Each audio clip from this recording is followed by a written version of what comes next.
તો મહેસાણા અર્બન બેંકની ચૂંટણીને લઈને મોટા સમાચાર સામે રહ્યા છે। 17 બેઠકો માટે માત્ર 17 ઉમેદવાર જ મેદાનમાં। તમામ બેઠકો બિનહરીફ થતા નહીં યોજાય ચૂંટણી। બેંકના ઇતિહાસમાં બીજી વખત બેંકની બની છે સમરસ। મહત્વનું છે કે હવે ચૂંટણી નહીં યોજાય, કારણ કે મહેસાણા અર્બન બેંકની ચૂંટણીને લઈને મોટા સમાચાર સામે આવ્યા છે। 17 બેઠકો માટે 17 ઉમેદવારો જ મેદાનમાં છે। તમામ બેઠકો બિનહરીફ જાહેર થઈ ગઈ છે। બિનહરીફ થતા નહીં યોજાય ચૂંટણી। બેંકના ઇતિહાસમાં આ બીજી વખત સમરસ બની છે। મહત્વનું છે કે 17 જે ઉમેદવારો છે તે બિનહરીફ જાહેર થઈ ગયા છે અને હવે ચૂંટણી નહીં યોજાય।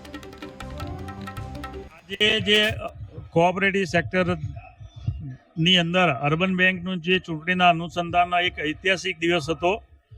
બે મુખ્ય આજે પેનલ સામસામે વિકાસ અને વિશ્વાસ સામસામે લડી રહી હતી। 97 ફોર્મ હતા અને એ 97 ફોર્મની આજે જે બિનહરીફ જે પોતપોતાના ઈગો અને જે વૈમનસ્ય અંદર હતું એ બધું છોડી અને એક સારી સહકારી સંસ્થાને માટે જે લોકોએ એકબીજા માટે છોડ્યું છે એ અભિનંદનને પાત્ર છે।